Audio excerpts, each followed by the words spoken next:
அடியனை இந்த நாளிலே சாட்சியாக நிறுத்தின என் தேவாதி தேவனுக்கு கனத்தையும் மகிமையும் நன்றியும் ஸ்தோத்திரத்தை ஏறெடுக்கிறேன்.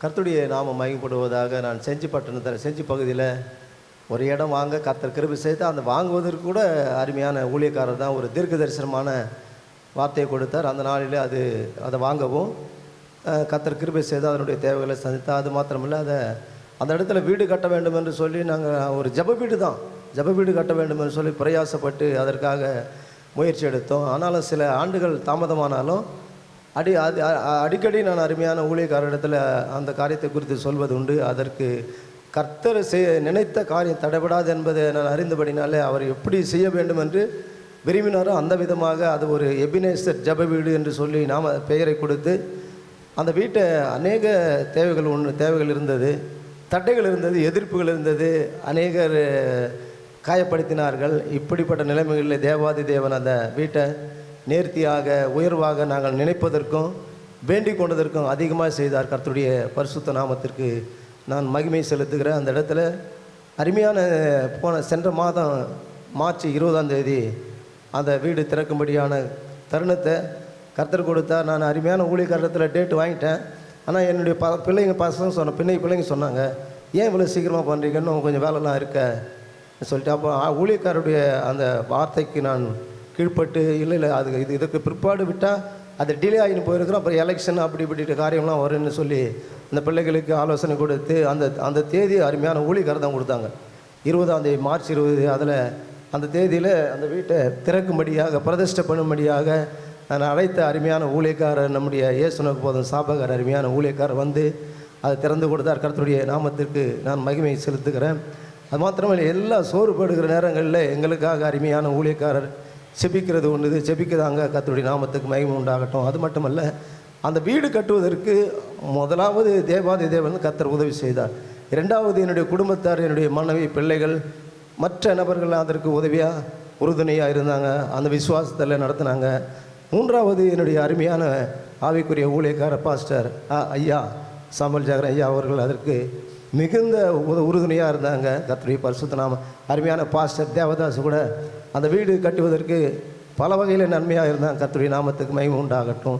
குறிப்பாக தொடர்ந்து இந்த 20ஆம் தேதியிலேருந்து அந்த 2-3 வாரமாக அது ஈவினிங் டைமில் அதில் ஊழியம், அதில் ஜபம் நடத்தி வரும். அந்த இடத்துல திரளான ஜனங்கள் உண்டு, எல்லா சமுதாய ஜனங்களும் உண்டு. அவர்கள் வந்து தேவனுடைய நாமத்தை அறிந்து கொள்ளும்படியாக, ரட்சிக்கப்படும்படியாக உங்கள் தனிப்பட்ட ஜபங்களில் ஜபிக்கும்படி அன்போடு வேண்டிக் கொள்கிறேன். ஆமென். அன்பான என் அன்பு சகோதர சகோதரிகளே, இந்த ஆசீர்வதிக்கப்பட்ட நல்ல நேரத்தில் கூடி வந்திருக்கிற உங்கள் யாவரையும் ஆண்டவராகிய இயேசுவின் நாமத்தில் நான் அன்போடு கூட வாழ்த்தி நான் வரவேற்கிறேன். இந்த நாளில் கூட நான் உங்களுக்காக வேதத்திலிருந்து ஒரு பகுதியை வாசிக்க கேட்கலாம். லேவியராகமம் புத்தகத்தில் 26ஆம் அதிகாரம் 12-13 வசனங்களை நாம் வாசிக்கலாம். லேவியராகமம் 26:12-13 வசனங்களை வாசிக்கலாம். நான் உங்கள் நடுவிலே உலாவி உங்கள் தேவனாயிருப்பேன். நீங்கள் என் ஜனமாயிருப்பீர்கள். நீங்கள் எகிப்தியருக்கு அடிமைகளாயிராதபடிக்கு நான் அவர்கள் தேசத்திலிருந்து உங்களை புறப்பட பண்ணி உங்கள் நுகத்தடிகளை முறித்து உங்களை நிமிர்ந்து நடக்க பண்ணின உங்கள் தேவனாகிய கர்த்தர். ஹல்லேலூயா. எனக்கு அன்பானவர்களே, இஸ்ரவேல் ஜனங்கள் அடிமைத்தனத்தில் இருந்தார்கள், நுகத்தடியில் அவர்கள் இருந்தார்கள். கர்த்தர் அவர்கள் நடுவிலே உலாவினபடியினால் அவர்களுடைய வாழ்க்கையில் நிமிர்ந்து நடக்க பண்ணினார். ஹல்லேலூயா. அநேகருடைய வாழ்க்கையில் ஏதோ ஒரு காரணத்தினால அடிமைத்தனம் இருக்கலாம், ஏதோ ஒரு காரணத்தினால நுகத்தடி விழுந்து போயிருக்கலாம். நுகத்தடினா உங்களுக்கு தெரியும். இப்போ இருக்கிற பிள்ளைங்களுக்கு ஒரு வேலை தெரியாது. 2 மாடு வண்டி பார்த்துருக்கீங்களா? 2 மாட்டு வண்டி. அந்த மாடுகளுக்கு 2க்கும் நடுவில் ஒரு கட்டை வச்சு அந்த கட்டையில் ஒரு பெல்ட் இருக்கும். அந்த பெல்ட்டை என்ன செய்வாங்க, அந்த மாட்டு கழுத்தில் கட்டிடுவாங்க. இந்த மாட்டு கழுத்தையும் கட்டுருவாங்க, இந்த மாட்டு கழுத்தையும் கட்டுருவாங்க. இப்போ வண்டி அதுக்கு நடுவில் இருக்கும், வண்டி அதுக்கு பின்னாடி இருக்கும். இப்போ அந்த வண்டியில் பார்த்தீங்கன்னாக்கா எவ்வளவு லோடு ஏற்ற முடியுமோ அவ்வளோ தூரம் லோடு ஏற்றுவாங்க. சில இடங்களில் மாடு படுத்துக்கும். அந்த அளவுக்கு என்ன செய்வாங்க, அதில் பலு ஏற்றுவாங்க. இந்த மாடு தப்பிச்சு போக முடியாது. இந்த மாடு எந்த விதத்திலும் 2 மாடும் தப்பிச்சு போக முடியாது. ஏன்னாக்கா அது கழுத்தில் ஒரு கட்டையை போட்டு கட்டி வச்சிட்டாங்க. அது பேர் தான் நுகத்தடி. அநேகருடைய வாழ்க்கையில் இந்த நுகத்தடினால ஏதோ ஒரு விதத்தில் நம்ம கஷ்டப்படுகிறோம். அது என்ன நுகத்தடின்னு உங்களுக்கு தான் தெரியும். ஒருவேளை உங்களுடைய வாழ்க்கையில் நீங்கள் ஃப்ரீயாக இருக்கிற மாதிரி தெரியலாம், பிசாசு நுகத்தடியை வச்சிருப்பான். அல்லது குடும்பத்தில் யாரோ ஒருத்தர் உங்களை ப்ளேம் பண்ணி உங்கள் மேலே நுகத்தடியை வச்சிருப்பாங்க. ஏதோ ஒரு பாவ செயலில் நுகத்தடியில் நீங்கள் அகப்பட்டிருக்கலாம். ஏதோ ஒரு ஆண்டவருக்கு பிரியமில்லாத காரியத்தை செய்து அந்த நுகத்தடியிலே நீங்கள் மாட்டப்பட்டிருக்கலாம். அதுலேருந்து தப்பிக்கவே முடியாது. அதுலேருந்து தப்பிக்கணும்னா ஒரே ஒரு வழி, அந்த ஓனர் வந்து அந்த பெல்ட்டை கட்டணும். அல்லேலூயா. எனக்கு அன்பானவர்களே, கர்த்தர் சொல்றார், உங்கள் நுகத்தடியை முறித்து, அவர் கயிற்றில் முறிச்சிட்டார், அதுக்கப்புறம் வைக்கவே முடியாது. அல்லேலூயா. உங்கள் நடுவில் உலாவி நீங்கள் என் ஜனமாயிருப்பீர்கள். உங்கள் அடிமத்தனத்தில் இருந்து உங்கள் நுகத்தடிகளை முறித்து உங்களை நிமிர்ந்து நடக்க பண்ணுவேன். அல்லேலூயா. உங்களை நிமிர்ந்து நடக்க பண்ணுவேன். இஸ்ரவேல் ஜனங்க அப்படியே கை கட்டிட்டு வாழ்ந்தாங்க. எகிப்தியர்கள் சொல்றதெல்லாம் கேட்டுட்டு இருந்தாங்க. எகிப்தியர்கள் எது சொன்னாலும் அவங்க செய்யணும். அப்படி செய்யாம போனாக்கா அவங்களுக்கு நிறைய பனிஷ்மெண்ட், நிறைய தண்டனைகள். இந்த நுகத்தடியில இஸ்ரவேல் ஜனங்கள், கர்த்தருடைய ஜனங்கள் அகப்பட்டு கொண்டிருந்தார்கள். கர்த்தர் மோசே என்ற ஒரு மனிதனை தெரிந்து கொண்டு அவனை அழைத்து அவன் நடுவிலே உலாவி, நீ எகிப்து தேசத்துக்கு போ என்று சொல்லி அவனுக்கு அழைப்பை கொடுத்து, அவன் எகிப்திலே வந்து அங்கு இருக்கிற ஜனங்கள் எல்லாரையும் பார்க்குறான். அந்த ஜனங்களுடைய வாழ்க்கையில் நுகத்தடியில் அவர்கள் இருக்கிறார்கள். அந்த நுகத்தடியை முறிச்சு கர்த்தனை செய்கிறார், நீ வெளியில வா அப்படி சொல்லிட்டு அழைச்சிட்டு போறாரு. இப்போ தலை குனிஞ்சு இருந்தவங்க பாருங்க, அப்படியே மடங்கி போய் கிடந்தவங்க, சொல்றதெல்லாம் செஞ்சவங்க, நுகம் முறிக்கப்பட்டுச்சா? இப்போ பாருங்க எப்படி போறாங்க, அப்படி கம்பீரமா போறாங்க. நிமிர்ந்து நடக்க பண்ணுவார். அல்லேலூயா.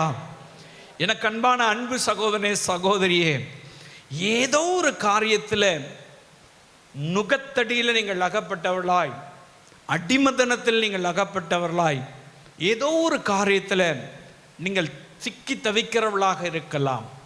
பிரியமானவர்களே, கர்த்தர் இந்த நாளிலே உங்களை நிமிர்ந்து நடக்க பண்ணுவார். இஸ்ரவேல் ஜனங்கள் நிமிர்ந்து நடந்தார்கள். ஹல்லேலூயா. அவர் நிமிர்ந்து நடக்க பண்ணுகிற தேவன்.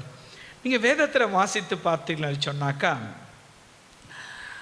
சங்கீதங்களின் புஸ்தகத்தில் 20ஆம் அதிகாரம் 8வது வசனத்தை வாசிக்கலாம்.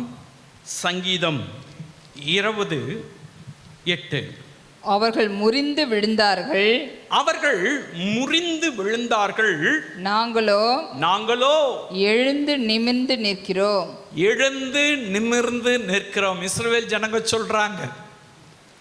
யார் அவர்கள் முறிந்து விழுந்தவங்க? எகிப்தியர்கள். ஹல்லேலூயா. பாருங்க, இஸ்ரவேல் ஜனங்களை நுகத்தடி வைத்து அழித்து கொண்டிருந்தவங்க, அவங்க மேல பலுவை உண்டாக்கி அவர்களை வேதனைப்படுத்தி கொண்டிருந்தவங்க சிவந்த சமுத்திரத்தில் வராங்க. அந்த சமுத்திரம், செங்கடல் அவர்களை மூடி போட்டது. அப்படி மூடும் பொழுது பார்த்தீங்கன்னாக்கா என்ன நடக்குது? அவர்கள் முறிந்து விழுந்தார்கள். நுகத்தடிகள் எல்லாம் முறிஞ்சு போய் அப்படியே வண்டி ஓட்ட முடியல. அந்த நுகத்தடி முறிஞ்சிட்டாக்க வண்டி ஓடாது, அப்படியே நின்றுடும். எல்லாம் முறிஞ்சு போச்சு. அவங்க அப்படியே குப்புற விழுந்துட்டாங்க. எல்லாம் அப்படியே கீழே விழுந்துட்டாங்க. அவங்களால எழுந்திருக்க முடியல. இஸ்ரவேல் ஜனங்க எப்படி இருந்தாங்களா? நிமிர்ந்து நடந்தார்கள். நாங்களோ எழுந்து நிமிர்ந்து நிற்கிறோம். ஹல்லேலூயா. கர்த்தர் பாருங்க, நுகத்தடியை முறிச்சிட்டாக்கா எழுந்து நிமிர்ந்து நிற்க பண்ணுவார். ஹல்லேலூயா. அவர் எழுந்து நிற்க பண்ணுவார். உங்களுடைய வாழ்க்கையில ஏதோ ஒரு நுகத்தடினால உங்களால எழுந்து நிற்க முடியாதபடி இருக்கலாம், எழுந்து நிற்க முடியாதபடி இருக்கலாம். அப்படியே நீங்க ஒருவேளை சோர்ந்து போய் இருக்கலாம். எப்படி இது நடக்கும் அப்படி சொல்லி நீங்க நினைக்கலாம். எனக்கு அன்பானவர்களே, கர்த்தர் சொல்றாரு, நீங்க நிமிர்ந்து நிற்பீர்கள். ஹல்லேலூயா. எப்படி நிமிர்ந்து நிற்கிறாங்களா? இஸ்ரவேல் ஜனங்க செங்கடலை தாண்டி போய் அப்படியே திரும்பி பார்க்குறாங்க. அவங்க ரதங்கள் எல்லாம் கழண்டு போய் அந்த அவங்க போட்டிருந்த எல்லா நுகத்தடிகள், அவங்க வந்திருந்த அந்த ரதங்கள் எல்லாம் முறிஞ்சு போய் கீழே விழுந்து கிடக்கிறாங்க. இவங்கள எழுந்து நிமிர்ந்து நிற்கிறார்கள். ஹல்லேலூயா. உங்களை கர்த்தர் அப்படிதான் எழுந்து நிமிர்ந்து நிற்க பண்ணுவார். ஹல்லேலூயா. அவர் நிமிர்ந்து நிற்க பண்ணுவார். எந்த காரியத்தில் நீங்க அப்படி இருக்கீங்க உங்களுக்கு தெரியும். அவமானப்பட்டு இருக்கீங்க, எந்த காரியத்தில் உங்களுக்கு துக்கத்தோடு இருக்கீங்க, எந்த காரியத்தில் வெட்கப்படுறீங்க, எந்த காரியத்தில் ஒரு மாதிரி உங்களை ட்ரீட் பண்ணுறாங்க, உங்களை நடத்துகிறாங்க, ஏதோ ஒரு காரியத்தில் நீங்கள் அப்படி ஒருவேளை சோர்ந்து போயிருக்கலாம். தேவனுடைய பிள்ளைகளை, ஆண்டவர் கொடுக்கிற வாக்கு தத்தம் உங்களை நிமிர்ந்து நிற்க பண்ணுவார். ஹல்லேலூயா. நிமிர்ந்து நிற்க பண்ணுவார். நீங்க அப்போஸ்தலர் நடவடிக்கை புத்தகத்தில் 3ஆம் அதிகாரத்தில் 6லிருந்து 9 வசனங்களை வாசிக்கும் பொழுது இங்கு ஒரு சப்பானியை குறித்து வேதம் சொல்லுகிறது. இங்க பேதுருவும் யோவானும் ஜெபம் பண்றதுக்கு தேவாலயத்துக்கு போறாங்க. இந்த சப்பானியால எழுந்து நிமிர்ந்து நிற்க முடியாது. இவன் பிறவியிலிருந்து சப்பானியா இருக்கிறான். இவனை கூட்டிட்டு வந்து தேவாலயத்துக்கு முன்னாடி வச்சிருக்காங்க. அவன் தேவாலயத்துக்கு முன்னாடி ஏன் இருக்கிறான் அப்படி கேட்டிங்கனாக்கா, அங்கு அவன் பிச்சை எடுத்து அதன் மூலமா வருமானத்தை உண்டாக்கி அவனுக்கும் அவனை சார்ந்திருக்கிறவங்களுக்கும் வந்திருக்கும் போல இருக்கு. அதுக்காக அவனை தேவாலயங்கள் தூரம் தூக்கிட்டு போவாங்களாம். அப்படி தூக்கிட்டு போய் வைப்பாங்க. அந்த காலத்தில் நீங்கள் பார்த்துருக்கலாம், ஒரு கட்டை இருக்கும். அந்த கட்டையில் பார்த்தீங்கன்னா வீல் வச்சுருப்பாங்க. அந்த வீலில் அப்படி முடியாதவங்க அதில் உட்காந்துக்குவாங்க. உட்காந்துரு கையிலே என்ன செய்வாங்க, தள்ளிட்டு போவாங்க. இப்போல்லாம் பார்க்க முடியறதில்ல. அந்த நாட்களில் அப்படி இருந்திருக்கும். அப்படி தான் அந்த இவனை தூக்கிட்டு வந்து அங்கே வச்சுருப்பாங்க. அப்புறம் தூக்கிட்டு போயிடுவாங்க. இந்த சப்பானை எழுந்திருக்க முடியாதவன், நிமிர்ந்து நிற்க முடியாதவன். பேதுரு யோவான் அங்கே போகும்பொழுது அவன் அப்படியே அவங்கள ஒத்து பார்க்குறான். ஏதாவது கிடைக்குமா அப்படி சொல்லி பார்க்குறான். அப்போ பேதுரு யோவானும் பார்த்து, எங்களை உத்து பார் அப்படி சொல்லி மறுபடியும் சொல்லிட்டு, எங்கிட்ட பொண்ணு வெளியே கிடையாதுப்பா, உனக்கு கொடுக்கறதுக்கு ஒன்றும் கிடையாது, ஆனால் எங்கிட்ட ஒன்று இருக்குது. என்ன இருக்குது? இயேசுவின் நாமம் இருக்கு. ஹல்லேலூயா. அந்த இயேசுவின் நாமம் உன்னை நிமிர்ந்து நிற்க பண்ணும். உன் சப்பானி வாழ்க்கையை மாற்றும். உன்னுடைய இயலாமை காரியத்தை அது மாற்றும். உன்னால முடியாததை நீ செய்ய முடியும். அது வல்லமையுள்ள நாமம் என்று சொல்லி இயேசுவின் நாமத்தினால எழுந்து நடான்னு அவங்க கட்டளை கொடுக்குறாங்க. கையை பிடிச்சி தூக்குறாங்க. பிறவியிலிருந்து சப்பானியா கிடக்கிறவன் அப்படியே கப்புன்னு எழுந்துச்சு நின்னா, நிமிர்ந்து அப்படி நிற்கிறான். ஹல்லேலூயா. நிமிர்ந்து நிற்கிறான். பெரிய சர்ச்சை வந்துருச்சு. அப்போஸ்தலர்களுக்கெல்லாம் ரொம்ப ஹாப்பி. ஆனா அங்க இருக்கிற யூத மக்கள் பாருங்க, அதை அக்செப்ட் பண்ணவே முடியல அவங்களால. எப்படா இவன் தேவாலயத்துக்கு முன்னாடி உட்கார்ந்து பிச்சை கட்டு இருந்தவன், நாங்க இவனை பார்த்து இருக்கிறோமே, இவன் 40 வருஷமா அப்படி இருக்கான, இவன் இப்படியெல்லாம் பிச்சை கட்டிருக்கான, நானும் பிச்சை போட்டிருக்கானே, இப்ப எப்படி அவன் நமக்கு நேரா வந்து நிற்கிறான், நடக்கிறானே? என் தேவனாலே கூடாத காரியம் ஒன்றுமில்லை. அவர் வாக்கு தத்தங்களின் தேவன். அவர் நடுவுல உலாவுனாக்கா நம்மளை என்ன செய்வாரா? நிமிர்ந்து நிற்க பண்ணுவார். ஹல்லேலூயா. அந்த வேத பகுதியை வாசிக்கலாம். அப்பொழுது பேதுரு வெள்ளியும் பொன்னும் என்னிடத்தில் இல்லை, வெள்ளியும் பொன்னும் என்னிடத்தில் இல்லை, என்னிடத்தில் உள்ளதை உனக்கு தருகிறேன். நசரேயனாகிய இயேசு கிறிஸ்துவின் நாமத்தினாலே நீ எழுந்து நட என்று சொல்லி வலது கையினால் அவனை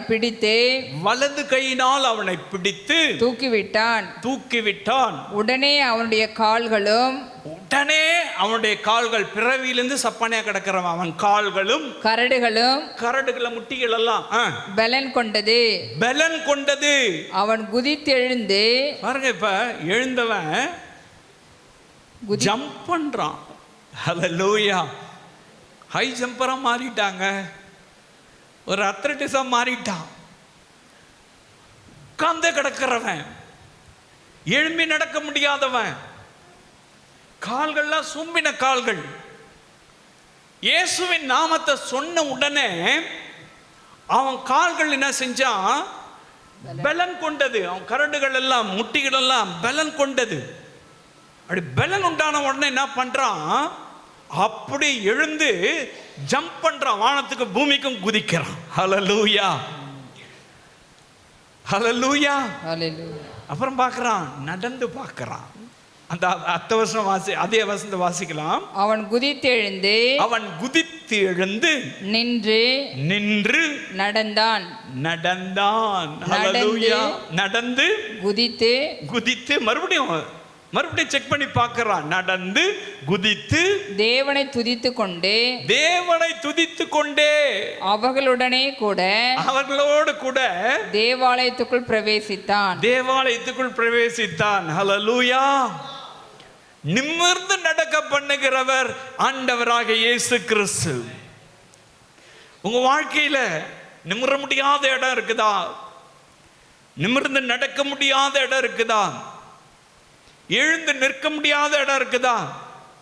இந்த சகோதரன் பாருங்க, அப்படியே பலவீனமா கிடக்கிற கால், ஒண்ணுத்துக்கு செயல்பட முடியாத கால், இப்ப பலன் கொண்டுடுச்சு.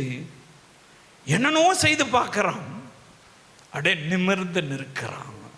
கர்த்தர் சொன்னார்ல, உங்களை நிமிர்ந்து நிற்க பண்ணுவேன். ஹல்லேலூயா. நிமிர்ந்து நிற்க பண்ணாரா? நிமிர்ந்து நிற்க பண்ணாரா? உங்க வாழ்க்கையிலும் இயேசு நிமிர்ந்து நிற்கும்படியாய் கர்த்தர் உதவி செய்வார். கூனி குறுகி போயிருக்கிற உங்க வாழ்க்கையை கர்த்தர் நிமிர்ந்து நிற்கும்படியாய் உதவி செய்வார். ஏன்னா அவர் நடுவில் உலாவுகிற தேவன் சாதாரணமான தேவன் அல்ல. அவர் ராஜாதி ராஜா, கர்த்தாதி கர்த்தர். இதெல்லாம் எங்க நடக்க போகுது அப்படின்னு நினைக்கிறீங்களா? இது இவ்வளவு சீக்கிரம் முடியும் அப்படி சொல்லி நினைக்கிறீங்களா? நீங்க நினைச்சிடும் கணக்கலாம். தேவனால ஒரு நொடி பொழுதுல முடியும். ஹல்லேலூயா. ஒரு செகண்ட்ல முடியும். ஹல்லேலூயா. அவர் பாருங்க, சொன்ன உடனே அப்படியே அற்புதம் நடக்குது. அடியேஞ்சு நிற்கிறான், குதிக்கிறான், நடந்து பார்க்கறான், ஓடி பார்க்கறான். அவங்க கூடவே கர்த்தரை துதிச்சுக்கிட்டு தேவாலயத்துக்கு போயிட்டான். ஹல்லேலூயா. அதே மாதிரி பாருங்க, பவுல் ஊழியம் செய்யும் பொழுது லிஸ்ரா என்று சொல்லுகிற ஒரு பட்டணம், அந்த பட்டணத்தில் போய் ஊழியம் செய்கிறார். அப்படி செய்யும் பொழுது ரொம்ப நேரம் பிரசங்கம் பண்ணிட்டு இருக்கார். ஒரு சப்பானை அவன் உட்காந்து கேட்டுட்டு இருக்கான். வாசிக்கலாம், அப்போஸ்தலர் நடவடிக்கை புஸ்தகத்தில் 14ஆம் அதிகாரம் 9-10 வசனங்களை வாசிக்கலாம். அப்போஸ்தலர். லீஸ்திராவிலே ஒருவன் தன் தாயின்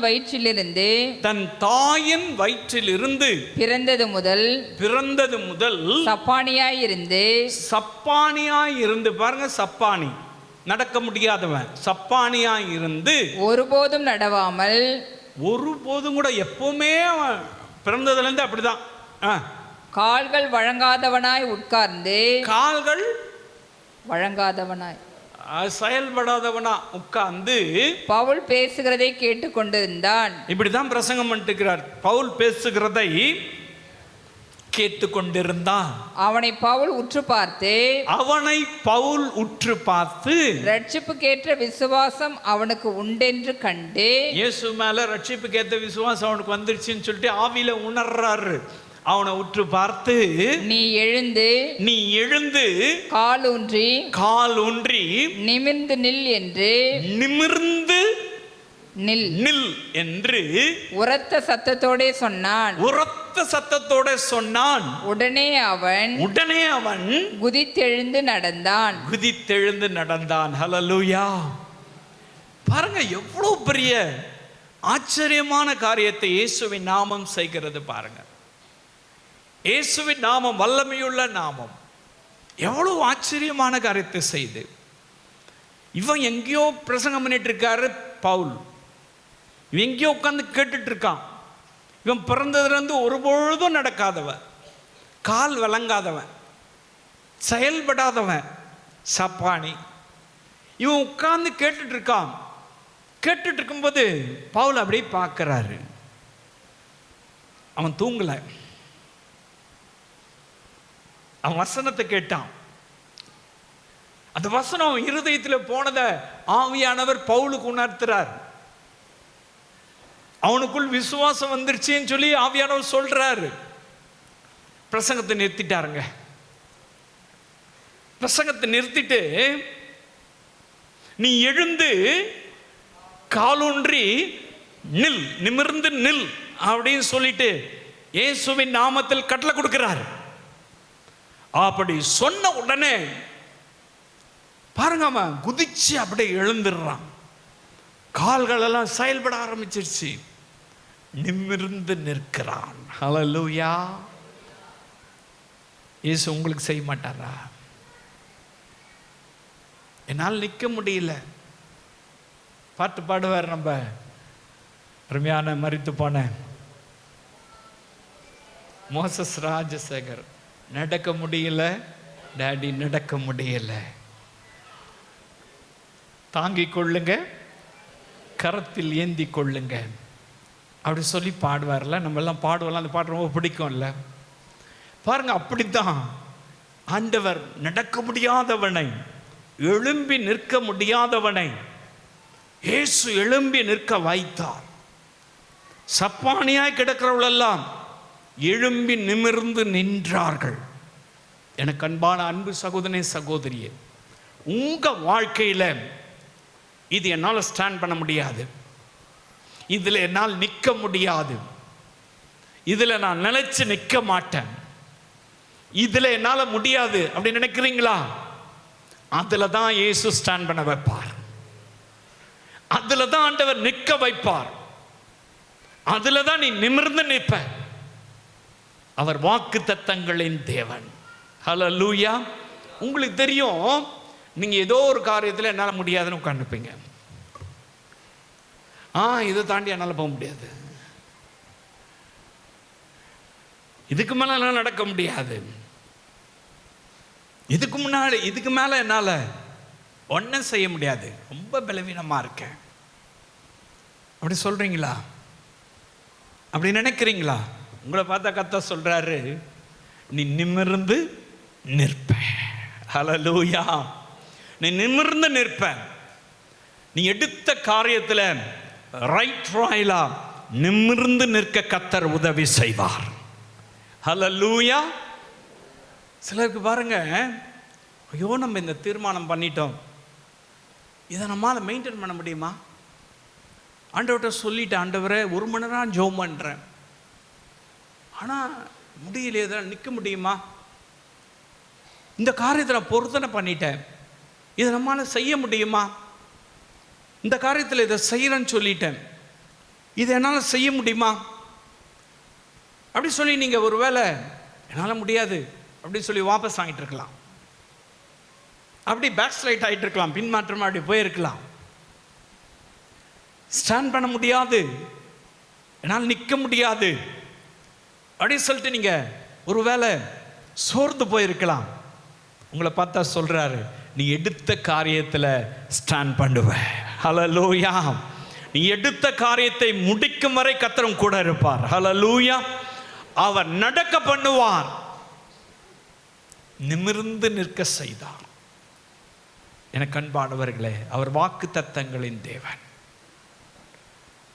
அவர் நிமிர்ந்து நிற்க செய்வார். சப்பானைகளை நிமிர்ந்து நிற்க செய்தவர். இதை கேட்டுக்கொண்டு இருக்கிற உங்களுடைய வாழ்க்கையில் ஏதோ ஒரு காரியம் முடங்கடிக்கப்பட்டு சப்பானை போல இருக்கலாம், இனி செயல்பட முடியாதுன்ற நிலைமையில் இருக்கலாம். இட் இஸ் நாட் பாசிபிள், இது முடியாத காரியம் அப்படி சொல்லி நீங்கள் நினைக்கலாம். என் தேவனாலே கூடாத காரியம் ஒன்றுமில்லை. எல்லாம் என் தேவனால கூடும். என் தேவனால் எல்லாம் கூடும். அவரால் எல்லாவற்றையும் செய்ய முடியும். உன்னை ஸ்டாண்ட் பண்ணி நிற்க வைக்க முடியும், உன்னை நிலைச்சு நிற்க வைக்க முடியும். நிலையற்ற வாழ்க்கை, அலைமோதுகிற வாழ்க்கை, தடுகுமாறுகிற வாழ்க்கை, நிற்க முடியாதபடி சோர்ந்து விழுந்து போகிற ஒரு வாழ்க்கை, நிற்க முடியாதபடிக்கு ஆண்டவரோடு கூட நடக்க முடியாத ஒரு வாழ்க்கை ஒருவேளை நீங்கள் வாழ்ந்து கொண்டிருக்கலாம். உங்களை பார்த்து தான் கர்த்தர் சொல்றாரு, நான் உங்களை நிமிர்ந்து நிற்க பண்ணுவேன். ஹல்லேலூயா. அவர் நிற்க செய்வார், நிமிர்ந்து நிற்க செய்வார். ஹல்லேலூயா. அடுத்து நீங்க வேதத்தில் வாசித்து பார்க்கலாம். சங்கீதங்களின் புஸ்தகத்தில் 113வது சங்கீதம் 7-8 வசனங்களை வாசிக்கலாம். சங்கீதம் 113:7-8 வசனங்கள். அவர் சிறியவனை புழுதியிலிருந்து தூக்கி விடுகிறார். அவர் சிறியவனை புழுதியிலிருந்து தூக்கி விடுகிறார். எளியவனை குப்பையிலிருந்து உயர்த்துகிறார். எளியவனை குப்பையிலிருந்து உயர்த்துகிறார். அவனை பிரபுக்களோடும் தமது ஜனத்தின் அதிபதிகளோடும் உட்கார பண்ணுகிறார். ஹல்லேலூயா. அங்க என்ன பண்ணாரு? நிமிர்ந்து நிற்க வைத்தார். இங்க என்ன சொல்றாரு? சிறியவனை புழுதியிலிருந்து எடுத்து தூக்கி விடுகிறார். தூக்கி விட்டு எளியவனை குப்பையிலிருந்து உயர்த்துகிறார். அவனை பிரபுக்களோடும், யார் கூட? பிரபுக்களோடும் தமது ஜனத்தின் அதிபதிகளோடும் உட்கார பண்ணுகிறார். பிக் ஷாட் அப்படி சொல்லுவாங்கல்ல. ஜனத்தின் அதிபதிகள், அதிகாரிகள், உயர் பதவியில் இருக்கிறவங்க, பிரபுக்களோடும் ராஜாக்களோடும் அதிபதிகளோடும் உன்னை கூட்டிட்டு போயிட்டு ஈக்குவலா உட்கார பண்ணுவார். ஹல்லேலூயா. நிமிர்ந்து அப்படியே உட்காருவீங்க. முடியுமா? தேவனாலே கூடும். ஹல்லேலூயா. என் தேவனாலே கூடும்.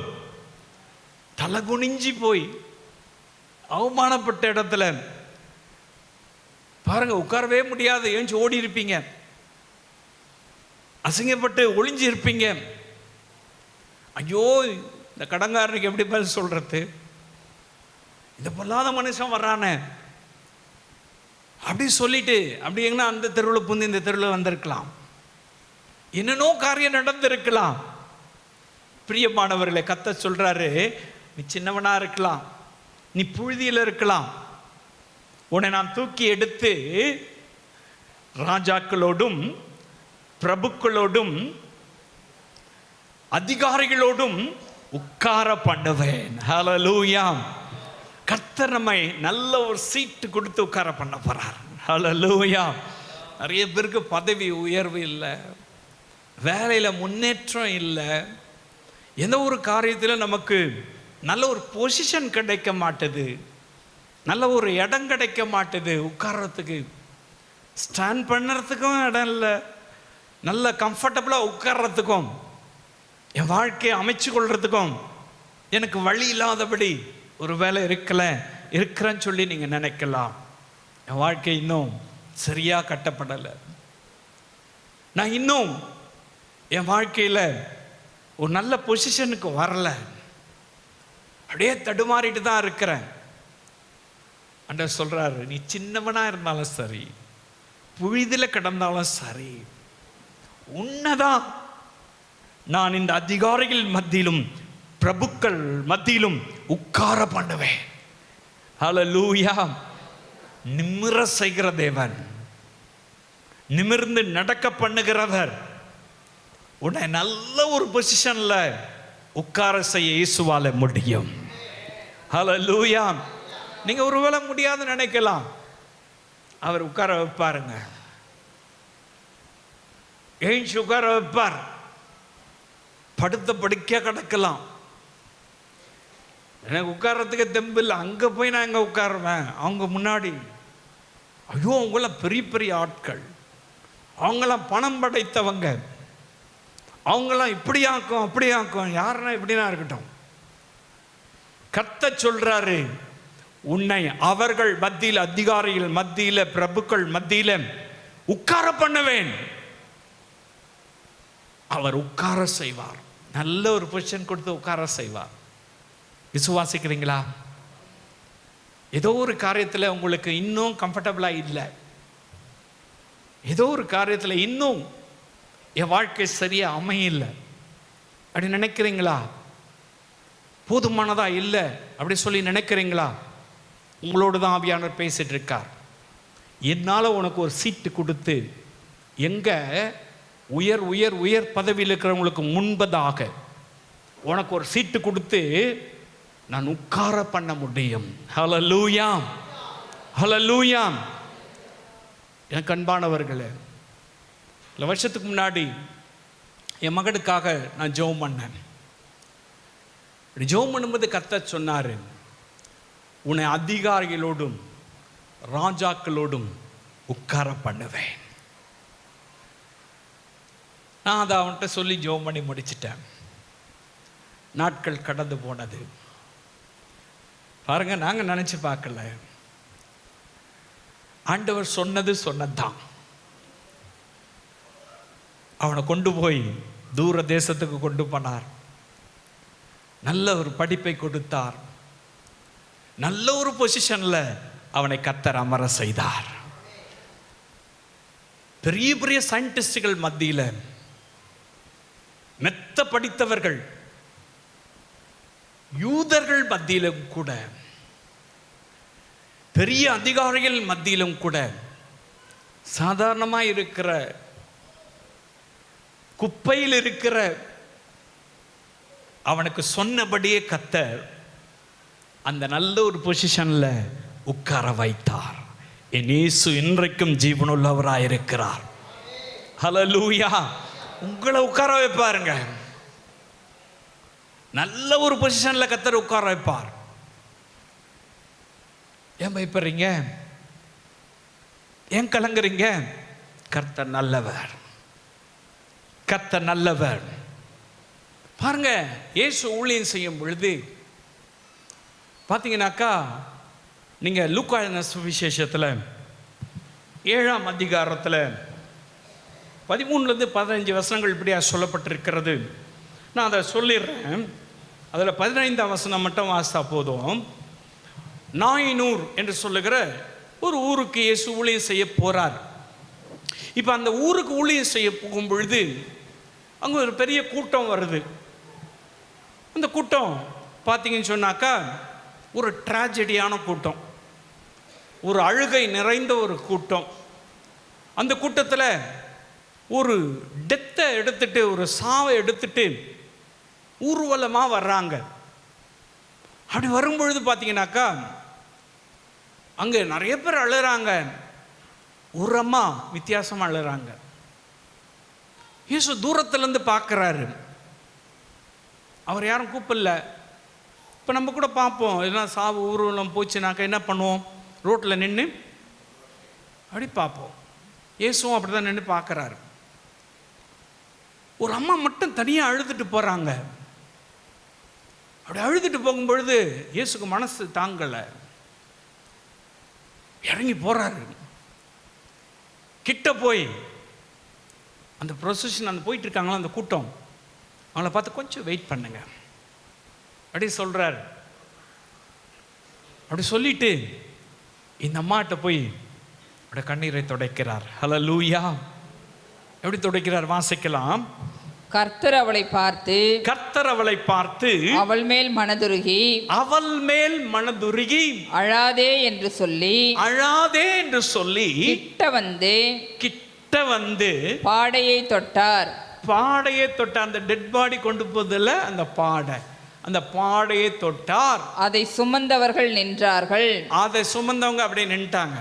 அப்பொழுது அவர் வாலிபனே எழுந்திரு என்று உனக்கு சொல்லுகிறேன் என்றார். மரித்தவன் எழுந்து உட்கார்ந்து போதும். மரித்தவன் எழுந்து உட்கார்ந்தான். ஹல்லேலூயா. நடக்குமாங்க? இது என்ன நடக்குமா? இயேசுவால நடக்கும். ஹல்லேலூயா. இந்த அம்மா யாருன்னு கேட்டா அந்த வாலிபனுடைய செத்துப்போன வாலிபனுடைய தாயார். அந்த பின்பு வசனத்தில் தாயார் இடத்துல ஒப்பு வித்தார்னுக்குது. பாருங்க, இந்த அம்மா அழறாங்க. அழாதேன்னு சொல்லிட்டு அவங்கள போய் சொல்லி அவங்க கண்ணீரை தொடச்சிட்டு அந்த ப்ரொசஷன் அந்த பாடையை தொட்டு ஒரே ஒரு வார்த்தை தான் சொல்றாரு. அப்படியே எழுந்திருக்க முடியாதவன், சுவாசம் இல்லாதவன், செத்து போயிட்டவன், மரக்கட்டையா கிடக்கிறவன், ஒன்னுத்துக்கும் உதவாதவன், அவனை பார்த்து தான் இயேசு சொல்றாரு. என்ன சொல்றாரு? வாலிபனே எழுந்திரு. அப்படி சொன்னவன என்ன செஞ்சான் தெரியுமா? எழுந்து அப்படியே உட்கார்ந்தான். ஹல்லேலூயா. ஏதோ ஒரு காரியத்தில் முடிஞ்சு போச்சு கதை. இனி அதில் எங்கே எழுச்சி நடக்க போக முடியும்? இனி அதில் எங்கே தலை நிமிர்ந்து நிற்க முடியும்? இனிமே எப்படி அது கை கூடி வரும்? அது பிரேக் ஆனது தான். அது இப்படியானது அப்படியானதுதான். அப்படி நினைக்கிறீங்களா? நான் இன்னொரு விதவையுடைய மகனை இயேசு உட்கார செய்தா, ஜீவன் கொடுத்து உட்கார செய்தா. இதை கேட்டுக்கொண்டு உங்களுடைய வாழ்க்கையிலும் ஆண்டவர் உங்களுடைய வாழ்க்கையை புதுப்பித்து உங்களை அமர செய்வார். நீங்கள் அமர்ந்திருந்து நானே தேவன் என்பதை அறிந்து கொள்வீர்கள். எழுந்து உட்கார வைத்தார். ஹல்லேலூயா. உங்களை உட்கார வைக்க மாட்டாரா? பெட்ரீடனாக்குறீங்களா? முடிஞ்சு போச்சுன்னு நினைக்கிறீங்களா? இனி இது நடக்கவே நடக்காது நினைக்கிறீங்களா? உங்களை பார்த்தா இயேசு சொல்றார், எழுந்து உட்கார். ஹல்லேலூயா. அவர் உட்கார வைப்பார். நல்ல ஒரு இடத்துல உன் வாழ்க்கையை அமைச்சு கொடுப்பார். திருமணமாகாதவர்களுக்கு நல்ல ஒரு இடத்துல ஆண்டவர் திருமண வாழ்க்கையை அமைச்சு கொடுப்பார். நல்ல ஒரு பொசிஷன் ஆண்டவர் கொடுப்பார் வேலையில். உடைய எதிர்காலத்தை வளமுள்ளதாய் கர்த்தர் மாற்றி ஆண்டவர் நல்ல ஒரு இடத்துல உன்னை அமர செய்து உன்னை ஆசீர்வதிக்கிற தேவன் சொல்றாரு, உன்னை தலை நிமிர்ந்து நிற்க பண்ணுவார். ஹல்லேலூயா. நீங்க நிமிர்ந்து நிற்பீர்கள், கம்பீரமா நிற்பீங்க. நிமிர்ந்து நின்று நடக்க பண்ணுகிறவர் நம்முடைய ஆண்டவராகிய இயேசு கிறிஸ்து. ஹல்லேலூயா. எனக்கு அன்பானவர்களே, இயேசு ஊழியம் செய்யும்போது பாருங்க, நிறைய பேர் அப்படி உட்கார்ந்து இருந்தவங்களாம் எழுப்பி விட்டார். பர்த்திமேனு ஒரு குருடனை குறித்து நமக்கு தெரியும். இந்த குருடன் பார்த்தீங்கன்னாக்கா இயேசு போகிற வழியில் உட்கார்ந்து பிச்சை எடுத்துட்டு இருக்கான். நீங்கள் வாசிக்கலாம், மார்க் 10ஆம் அதிகாரத்தில் 46வது வசனத்தை வாசிக்கும் பொழுது அந்த வசனம் இப்படி சொல்லுது பாருங்க, வாசிக்கலாம். பின்பு அவர்கள் எரிகோவுக்கு வந்தாங்க. அவரும் அவருடைய சீஷர்களும், அவரும் இயேசுவும் அவருடைய சீஷர்களும் திரளான ஜனங்களும் எரிகோவை விட்டு புறப்படுகிற பொழுது திமேயுவின் மகனாகிய பர்த்திமேயு என்கிற ஒரு குருடன், திமேயு என்கின்ற பர்த்திமேயு என்ற ஒரு குருடன் வழியருகே உட்கார்ந்து, எங்க உட்கார்ந்தா? வழி அருகே உட்கார்ந்து இருக்கிறான். ஹல்லேலூயா. உட்கார்ந்து இருக்கவன் பிச்சை கேட்டுக்கொண்டிருந்தான். பாருங்க, பிச்சை கேட்டுக்கொண்டிருக்கவன் இயேசு போறான்னு கேள்விப்பட்டுட்டு, தாவீதின் குமாரனே எனக்கு இறங்கும் சொல்லி கேட்கிறான். அப்ப பாருங்க, இயேசு நின்று அவனை என்ன செய்யறார் வாசிக்கலாம். அதிலே 48வது வசனத்தை வாசிக்கலாம். இயேசு நின்று அவனை அழைத்து வர சொன்னான். அவனை கூட்டிட்டு வாங்க அப்படி சொல்றார். அவர்கள் அந்த குருடனை அழைத்து திடன்கொள், எழுந்திரு, அப்பா நீ உட்கார்ந்து கிடக்காதப்பா. எவ்வளவு நாளைக்கு இங்கே உட்கார்ந்து கிடப்ப? எவ்வளவு நாளைக்கு நீ பிச்சை எடுத்துட்டு இருப்ப? எவ்வளவு நாளைக்கு மற்றவங்களை சார்ந்து வாழ்ந்துட்டு இருப்ப? எவ்வளவு நாளைக்கு இப்படி நீ அவமானப்பட்டு இருப்ப? எழுந்திரு, உன்னை அழைக்கிறார் என்றார்கள். ஹல்லேலூயா. அவன் பாருங்க, உட்கார்ந்தவனை கர்த்தர் செஞ்சிட்டாரு, எழுப்பிட்டார். ஹல்லேலூயா. எனக்கு அன்பான அன்பு சகோதரனே சகோதரியே, ரொம்ப நாள் அந்த பிரச்சனை நீங்க இருக்கீங்களா? உட்கார்ந்த இடத்துலயே அப்படி இருக்கீங்களா? கொஞ்சம் கூட இம்ப்ரூவ்மெண்ட் இல்லை, கொஞ்சம் கூட மாற்றம் இல்லை. என் கணவர் மனம் திரும்பவே மாட்டுறாரு, என் பிள்ளைங்க மனம் திரும்பவே மாட்டுறாங்க, என் குடும்பத்தார் மனம் திரும்பவே மாட்டுறாங்க, என் மனைவி எப்பவுமே சண்டை போட்டுட்டே இருக்கா. இல்லையா, இவங்க எப்போ பார்த்தாலும் இந்த செல்ஃபோனை வச்சுட்டே தான் அவங்க காலத்தை ஓட்டிட்டு இருக்காங்க. அப்படியே உட்கார்ந்த இடத்துல உட்கார்ந்துருக்கீங்களா? உங்களை மூவ் பண்ண சொல்றார் இயேசு. ஹல்லேலூயா. உங்களை நான் எழுந்து வான்றாரு. இந்த குருடனுடைய வாழ்க்கையில உட்கார்ந்து பிச்சை கேட்டவன் இயேசு கூப்பிடுறான்னு போனா அவருடைய கண்கள் திறக்கப்பட்டது. இப்ப நிமிர்ந்து நடக்கிறான். ஹல்லேலூயா. இப்ப நிமிர்ந்து நடக்கிறான். இப்ப அவனை யாருன்னா பார்த்து பிச்சைக்காரன் சொல்ல முடியுமா? குருடன் சொல்ல முடியுமா? ஈக்குவல் ஆயிட்டான்ல. அங்க இருக்கிற அதிகாரிக்கு முன்னாடி அப்படி போய் நின்று இருப்பான், லேவியருக்கு முன்னாடி போய் நின்று இருப்பான், ஆசாரியர்களுக்கு முன்னாடி போய் நின்று இருப்பான், அங்க இருக்கிற மிக பெரியவர்கள், தனவந்தர்கள், பணக்காரங்க அவங்க முன்னாடிலாம் போய் அப்படியே கம்பீரமா நின்று இருப்பான். எனக்கு அன்பான அன்பு சகோதரனே சகோதரியே, உங்க வாழ்க்கையில எதையுமே எனக்கு சரியா கிடைக்கல அப்படின்னு நினைச்சிங்கனாக்கா, இயேசு சரியானதை சரியான நேரத்தில் செய்து உங்களை ஆண்டவர் நிமிர செய்து உங்களை ஆசீர்வதிக்கிறவர் இயேசு. தோல்வி வாழ்க்கை ஜெயமாய் மாற்றி கொடுப்பார். தோத்து போயிட்டோம் அப்படின்னு நினைக்கிறீங்களா? இனி வேற வழி இல்லை அப்படின்னு நினைக்கிறீங்களா? உங்களுக்காக தான் இயேசு சொல்றார், அவங்கள நிமிர்ந்து நிற்க பண்ணி உங்களை நடக்க பண்ணுவேன். ஹல்லேலூயா. ஏன்னா நான் உங்க நடுவில் உலாவுறேன், நீங்கள் என் ஜனமாய் இருக்கிறீங்க. ஹல்லேலூயா. உங்க மேல இருக்கிற நுகங்களை எல்லாம் நான் முறிச்சு போட்டுருவேன்.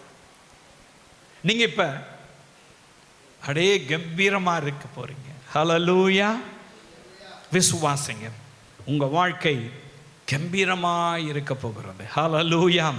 மூன்றாவது ஒரு காரியத்தை சொல்லட்டும். வாசிக்கலாம். நமக்கு எல்லாம் தெரிஞ்ச வேத பகுதி தான் லூக்கா எழுதின சுவிசேஷம் 13ஆம் அதிகாரம் 13ஆம் வசனத்தில் வாசிக்கும் பொழுது, இங்கு சினாகா, அதாவது மலைகளில் இருக்கப்பட்ட சபை, யூதர்கள் வழிபடுகிற இடத்துக்கு பேர் தான் சினாகா. இன்றைக்கும் கூட யூதர்களுடைய வழிபாடு ஸ்தலம் எதுவும் கேட்டால் சர்ச்சுன்னு சொல்ல மாட்டாங்க, அவருடைய வழிபாடு ஸ்தலம் சினாகா தான். அந்த சினாகா என்ற இடத்துல இயேசு பிரசங்கம் பண்ணிட்டு இருக்கார். அவர் பிரசங்கம் பண்ணிட்டு இருக்கும் பொழுது பார்த்தீங்கன்னாக்கா, அந்த இடத்துல ஒரு அம்மா உட்கார்ந்து இருக்காங்க.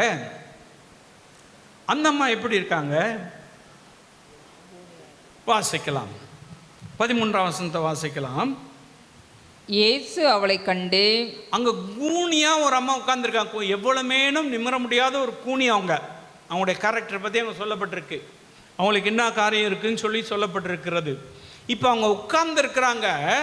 அவங்க உட்கார்ந்து இருக்கிறது கூட இயேசு நிமிர்ந்து பார்க்க முடியாது. அப்படிப்பட்ட ஒரு கூன். அந்த அம்மாவை பார்த்து இயேசு சொல்றாரு, அவளை கண்டு தம்மிடத்தில் அழைத்து ஸ்திரீயே உன் பலவீனத்தினின்று விடுதலையாக்கப்பட்டாய் என்று சொல்லி, உன் பலவீனத்திலிருந்து விடுதலையாக்கப்பட்டாய் என்று சொல்லி அவள் மேல் தமது கைகளை வைத்தார். உடனே அவள் நிமிர்ந்து, இப்ப பாருங்க, உடனே அவள் நிமிர்ந்து தேவனை மகிமைப்படுத்தினாள். ஹல்லேலூயா. பாத்தீங்களா, கொஞ்சம் கூட நிமிர முடியாத ஒரு கூனி. இந்த கூனிய இயேசு கூப்பிட்டு தம்முடைய கைகளை அவன் மேல வச்சாரு. அவ்வளவுதான். அப்படியே இயேசுக்கு நேரம் அப்படி நிற்கிறார். ஹல்லேலூயா. எத்தனை வருஷமா இருந்தான் தெரியுமா? 18 வருஷமா இருந்தான். எவ்வளோ கஷ்டம் இல்லை? எவ்வளோ அவங்களோட வேலையை அவங்களால செஞ்சுக்க முடியாது. எவ்வளோ சிரமப்பட்டிருப்பாங்க. இயேசு நிமிர்ந்து நிற்க பண்ணுகிறவர். ஹல்லேலூயா. பாருங்க, நிமிர்ந்து நிற்க பண்ணுகிறார். உங்க வாழ்க்கையிலும் கூட நிமிர முடியாதபடி ஏதோ ஒரு காரியம் போட்டு அழுத்துதா? ஏதோ ஒரு காரியம் கொஞ்சம் கூட தலை தூக்க முடியாதபடிக்கு உங்களை அப்படியே மேல மேல மேல மேல மேல மேல போட்டு அழுத்திட்டு இருக்காங்களா? ஒரு படி மேலே இருந்தாக்கா 10 படி பிடிச்சி இழுத்து விட்டுறாங்க.